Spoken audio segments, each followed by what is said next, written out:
Hello, everyone, and welcome to General Astronomy. That is ASTRO20 at Saddleback College for spring 2021. I am Professor Kane. My email is here, ekane@saddleback.edu. If we were meeting regularly in person, this would have been a Tuesday, Thursday, 9 to 10:15 a.m. class. So welcome. I am Professor Kane. You can call me Professor, Professor K, Dr. Kane, any of those. I have a PhD in Earth System Science from the University of California, Irvine. I studied the short time scale dynamics of glaciers in Greenland. My master's degree is from the same department at UCI, and I have a bachelor's in meteorology. I teach both geology and astronomy here at Saddleback. So as I am teaching this astronomy class, I am also teaching one of the geology sections in the evenings. So along with myself, we also have a class assistant. His name is Finn. He does not have much experience with astronomy. He just turned 1 this past week. But he is a very good boy. So in our live class meetings, you might get a glimpse of my dog Finn. You might also hear him barking because he does not love when I am sitting at my desk and not allowing him to sit with me as I do for class. So welcome to General Astronomy. So what is astronomy? It's a science that studies space, the physical universe, and all celestial objects. So astronomy uses combination of math, physics, and chemistry to explain objects in space, their origin, and their evolution. So don't let that description scare you. We won't be doing too much math, physics, or chemistry in this class. There will be a bit of math, but this is a general education course, so it will be fairly basic. So this class, General Astronomy, Astronomy number 20 at Saddleback College, the definition of the class and the official published goals of this course are to use the HR diagram to explain the life cycle of any star on the main sequence. We'll get to that more like halfway through the class. Describe the process of using trigonometric parallax to measure the distance between stars, and also to describe the 3 primary functions of an optical telescope. So if you had looked at this course in Saddleback, these would have been the goals that you saw. We will be covering much more than this, however.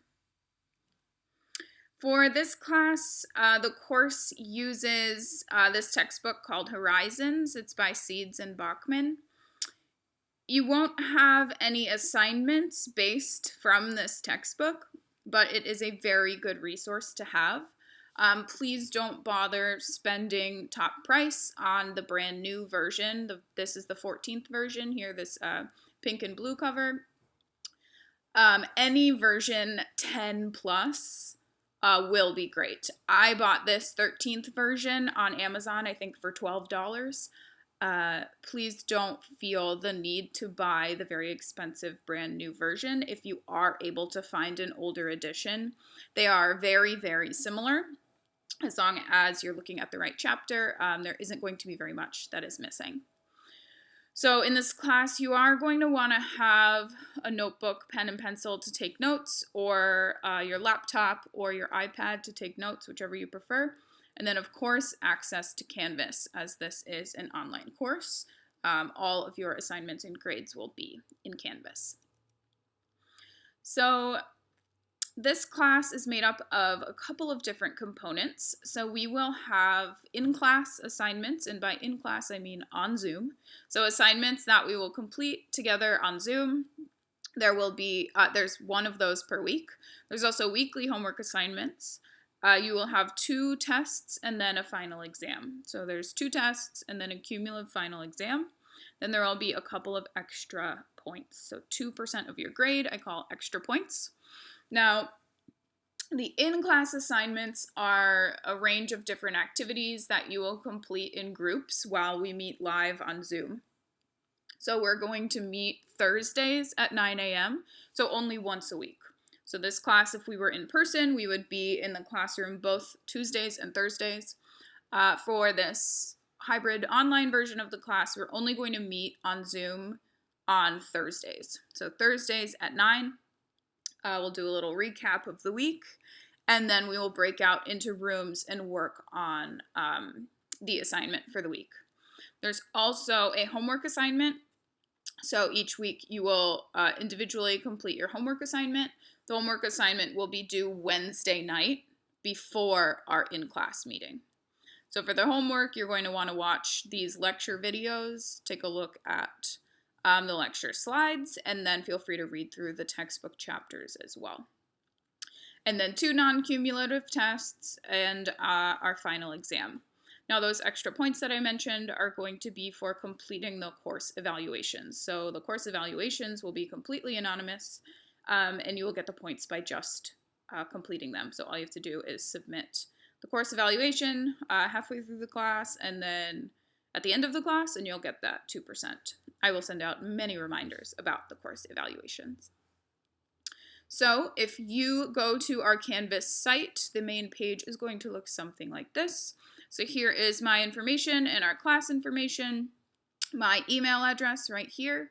My office hours are going to be Tuesdays at 9. If that time doesn't work for you, you can always send me an email and we can make an appointment for another time. Our live class meeting will be Thursday at 9. And then office hours and our live class meeting will use the same Zoom, the Zoom account. So the same Zoom link, and the button is right here. Then if you scroll down on our main page, I will post important announcements right here. You should also get an email every time there is an announcement.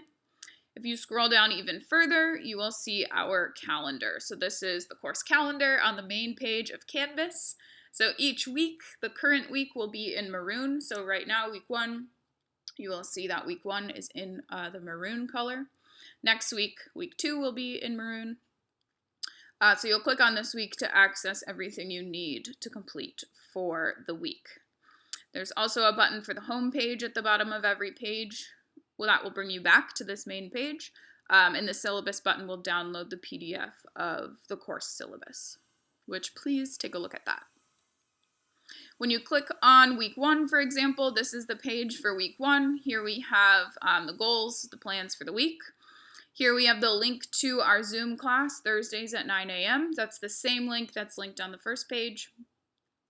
And then here we have your assignments for the week. So here will be a page of the lecture videos. Here will be the PDF that you can download of the lecture slides if you'd like to take notes on those or refer back to the lecture slides. And then we also have a link to the homework, which will be due Wednesday nights before our class assignment, before our class meeting, and then the class assignment. So this is the assignment that we will do in groups during our live class. Again, this homepage button will bring you back to the main page of the course, and the syllabus button will download the PDF of the syllabus. So these 2 buttons are on every single page of the class. So the schedule of our course, this is the last page of your syllabus. So if you want to look at it more, you'll see this is the last page. We have, I split the class up by weeks. And then here I have the topics and the assignment. So each week we have a group assignment and a homework that is due.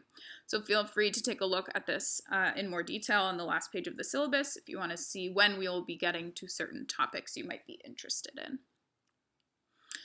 So Canvas. Canvas is wonderful. I love Canvas and all that it allows us to do online. However, sometimes things don't work quite right. So if you find that a link I posted is broken, if something is not loading correctly, something seems like it's missing, something is wrong, please, please, please send me an email, either directly to my Saddleback account or you can send me a message in Canvas. I get them both.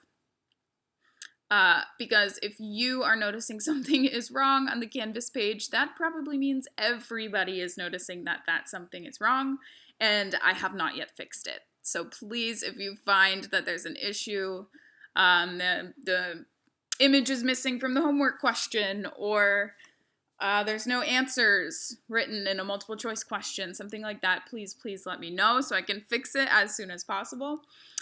Weekdays, I'm on my computer pretty much all day long, so I should see things fairly quickly unless I'm in another meeting or another class. Weekends, I do still check my email. However, I might not get back to you quite as quickly. But please do not hesitate to email me if something is broken or wrong on Canvas. It sadly does happen all the time with Canvas. Also, my view of Canvas as the instructor can be quite different than what actually shows up on the student view of Canvas.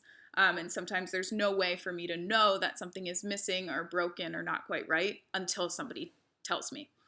So if you ever encounter issues with Canvas, please let me know so I can get to it as soon as possible. So this class, astronomy, essentially it's the study of the cosmos. So Earth, the moon, the planets, the sun, all the stars and galaxies, galaxy clusters, superclusters, the universe, life in the universe, cosmology. Really, it's the totality of space, matter, time, and energy. So this here is the Orion Nebula, a photo from NASA. We will learn a lot about nebulas towards the middle of the course. So why are we studying astronomy? Why is astronomy a field of study? Why do people devote their lives to studying astronomy? Really, there's two main questions. The first one being, what are we? What are we doing here? How do we fit into this history of the universe? What is the history of the universe? And then number two is, how do we know? So this is a fundamental question in all science fields. It's really how science works. This is how people think like a scientist, is by asking, well, how do we know? And it helps us understand how scientists think about our world, how scientists learn more about our world, and how scientists come to know about our world and our galaxy and the universe. So when we are thinking about the universe in astronomy, we have to think in terms of the scale of things. So astronomy really deals with a huge range of scales, both in size and in time. So visualizing the scale in terms of space of the universe is incredibly difficult. It is way too large to easily visualize, easily conceptualize. Things in astronomy are gigantic, absolutely huge. The universe is huge. It can be very, very difficult to fully understand and conceptualize what that size really means. So our Earth, which is quite large, very, very large compared to, say, you or I or this laptop that you're watching this video on, the Earth is actually very, very, very tiny on cosmic scales. So now here's the Earth with the other planets in our solar system. And our solar system even is quite small on the scale of our universe. So to us, of course, our whole Earth seems huge. But when we're thinking about the universe, when we're thinking about astronomy, it's actually tiny, very, very small. So if we think about an image here where across this square is 50 feet. So this is from a drone or from a roof where the field of view is 50 feet in both directions. If we zoom out by a factor of 10, we would see something like this. So here we have 1 mile across in both directions. So here, the view from the right to the left of this figure covers 1 mile. If we zoom out again by factor 10, here we have the visual covering 160 kilometers. So this view is 160 kilometers. If we zoom out again by factor 10, we would actually be able to see the whole Earth. So all of Earth is able to fit into this square. If we zoom out again by factor 10, we would not only see all of Earth, and it would be very teeny tiny in the center of our frame, but we would be able to see the moon's whole entire orbit. And the moon would be almost not viewable by how small it is. If we zoom out by another factor 10, we would not only be able to see Earth with the moon's whole orbit all the way around it, but we'd also be able to see the sun. So all of the distance between the Earth and the sun, including Venus's orbit and Mercury's orbit, are visible if we've zoomed out this far. The sun will look very, very small in this zoomed out frame. So this frame from side to side would be 1.6 times 10 raised to the 8th power kilometers. So that's this distance from right to left of this frame. So what does that number mean? Here we are talking about scientific notation. So things in this class, values in this class, are going to be very, very, very, very large when we're thinking about stars, planets, galaxies, nebulas. Things are going to be quite large. So the way that we avoid writing out multiple zeros or writing out very, very, very large numbers is we use what we call scientific notation. So instead of writing out 1,600,000 kilometers, we write 1.6 times 10 to the 6 kilometers. So how do we do this? Let's go step by step. So if we are using this value down here, the first step is to move the decimal point, which would be here at the end of the number, move it until there's only one digit to the left of the decimal. So we would move that decimal point all the way here until there's only a ones place. So there's only one digit to the left. So we would end up with 1.6 with 5 zeros at the end. So then the next step is we multiply the non-zero part of the number, which would be 1.6. So at this point, you can forget about these zeros. You can multiply it by 10 raised to a power. So here we would have 1.6 times 10 raised to some power. So how do we determine what this number would be? Is this power, the number here for this question mark, is going to be the number of decimal places that you had to move. So to get from here to here, we had to move the decimal place by 1, 2, 3, 4, 5, 6. So this number written out here is the same as writing 1.6 times 10 to the 6 kilometers. So scientific notation can be really important and really helpful when you're talking about very large or very small numbers. So here are some more examples. So 1 would be equal to 1.0 times 10 to the 0, because it's just 1. 10 would be 1.0 times 10 to the 1, because you would have had to move that decimal place, that decimal point by 1 place. 1,000 would be 1 times 10 to the 3, because you're moving that decimal place 3. So here are some other examples. Here we would look at 3.25 times 10 to the 5, because you would have had to move that decimal place 5 spots. So this not only works for really large numbers, but very small numbers. So it's the same process for small numbers, but the exponent is negative. So for example, 0.0001 would become 1 times 10 to the negative 4, because you would have to move that decimal place 1, 2, 3, 4 to get to the point where you only have one value one number to the left of the decimal until you just have a ones place. So it would be times 10 to the negative 4. So here I have a video that I'm going to show that I hope helps understand quite how vast the universe is, how huge some of these planets and stars and galaxies are. So the link is here if you want to watch this again on your own. I'm going to show you here on YouTube. So we start with the size of a human. Here's a giant earthworm. Here is a basketball. Here's a beach ball, a bird. So all of these things are to scale. So all of these things are to scale, meaning this is the size of a human. As we zoom out to see larger things, you won't be able to see the human anymore because we will be quite small. So let's take a look and see how large things really are when we compare them to each other.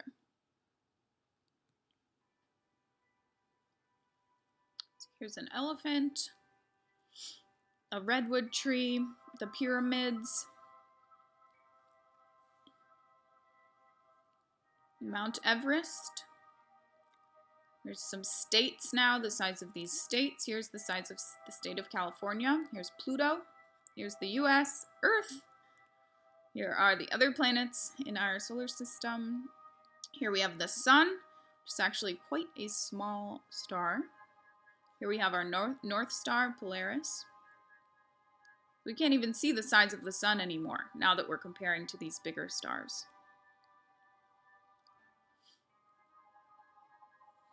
Stingray Nebula, some other larger nebulas. You can't see anything about our galaxy anymore compared to how large these nebulas are. Here's different galaxies. Here's our galaxy, the Milky Way. Now we can't even see our galaxy anymore compared to how big these are. Our local group.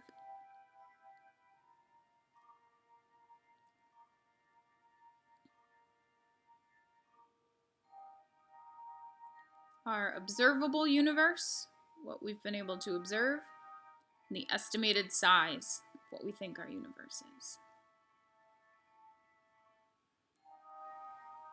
So I hope that helps give you a feel for just how vast and large our universe really is.